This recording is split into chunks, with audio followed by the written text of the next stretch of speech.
मरचू जंगल से लकड़ियां काटकर बाजार में बेचने गया, लेकिन उसे लकड़ियों के अच्छे दाम नहीं मिले। इस पर मरचू ने कहा, अरे भैया, इतने कम पैसे? इन पैसों में तो 2 वक्त का खाना भी नहीं मिलेगा। आप मुझे बहुत ही कम पैसे देते हैं। मैं इतनी मेहनत से लकड़ियां काट कर आता हूँ, लेकिन उनके पैसे मुझे बहुत कम मिलते हैं। भैया, तुम्हारी लकड़ियां होती ही इतनी कमजोर हैं कि मैं इससे ज्यादा पैसे नहीं दे सकता। तुम्हारी लकड़ियों के बस इतने ही पैसे बनते हैं। अरे भैया, कुछ ज्यादा कर दो ना। वो क्या है ना कि इन पैसों का तो कुछ भी नहीं आता। मैं अपनी जिंदगी कैसे गुजारूंगा? भैया, तुम जाकर अच्छी लकड़ियां लाओ, तभी इन लकड़ियों का अच्छा दाम मिल पाएगा, वरना इन लकड़ियों का तो यही दाम है। ये सुनकर मरचू बहुत ज्यादा परेशान हो गया और पैसे लेकर किराने की दुकान से सामान खरीदकर घर आ गया। घर पहुंचते ही मरचू की पत्नी सीता ने कहा, अरे जी, सामान ले आए आप? हाँ जी, सामान ले आया हूँ। सीता के चेहरे पर खुशी छा जाती है, लेकिन जब उसने सामान देखा, जी, इसमें तो बहुत थोड़ा सामान है। हाँ सीता, मुझे पता है कि यह सामान बहुत थोड़ा है, लेकिन मैं क्या करूं? मेरे पास जितने पैसे थे, मैं उतने का ही सामान लेकर आ गया हूँ। इस तरह हमारा गुजारा कैसे हो पाएगा जी? आपको तो पता ही है कि हम कितनी मुश्किलों से गुजारा करते हैं। हाँ हाँ, मुझे पता है, लेकिन मैं कर भी क्या सकता हूँ? मेरे पास इतने पैसे ही नहीं कि हम एक अच्छी जिंदगी गुजार सकें। इतनी मेहनत कर रहा हूँ, लेकिन फिर भी मेहनत का फल नहीं मिल रहा। इतनी मेहनत से अच्छी लकड़ी काट कर आता हूँ, लेकिन मुनासिब दाम नहीं मिलता। मैं तो बहुत परेशान हूँ। क्या करूँ? कहाँ जाऊँ?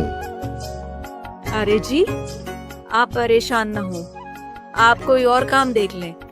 मैंने कई बार काम तलाशने की कोशिश की, पर किसी ने भी मुझे काम नहीं दिया। ये सुनकर सीता भी काफी ज्यादा परेशान हो गई। मरचू से सीता की परेशानी नहीं देखी गई।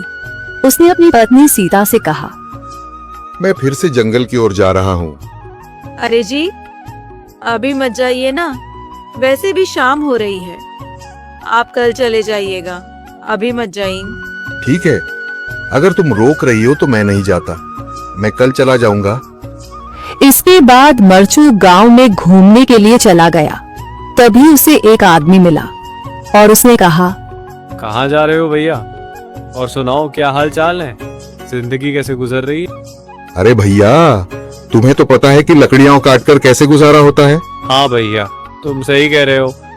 और आसपास के जंगलों में अच्छी लकड़ियां भी नहीं है। इसके लिए तो जंगल के अंदर जाना पड़ेगा। पर जंगल के अंदर तो काफी सारे जंगली जानवर होंगे।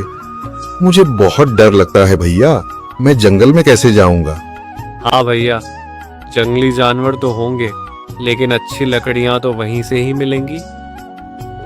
ये सुनकर मरचू बहुत ज्यादा परेशान हो गया, लेकिन वह आदमी बिल्कुल ठीक कह रहा था।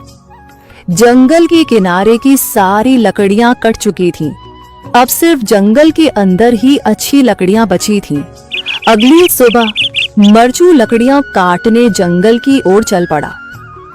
जंगल में आने के बाद मरचू ने कहा, अरे, यहाँ पर तो लकड़ियां ही नहीं हैं। वो आदमी सही कह रहा था, लकड़ियों के लिए तो जंगल के अंदर ही जाना पड़ेगा। और जंगल के अंदर जाना क्या सही रहेगा? मुझे तो बहुत डर लग रहा है, क्योंकि वहां पर तो काफी सारे जंगली जानवर होंगे जो खतरनाक होंगे।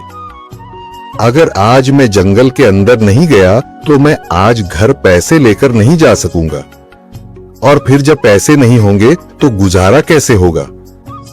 मरचू जंगल के बाहर खड़ा सोचता ही रहा और फिर उसने सोचा, अरे, यहाँ पर भी कोई मजबूत पेड़ दिखाई नहीं दे रहा जिससे मैं लकड़ियां काटकर घर ले जा सकूं। लगता है और अंदर जाना पड़ेगा।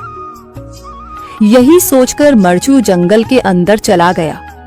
अंदर जाने के बाद उसने इधर उधर पेड़ देखे, पर उसे कोई भी अच्छा पेड़ दिखाई नहीं दिया। यह सोचकर मरचू जंगल के और अंदर चला आया।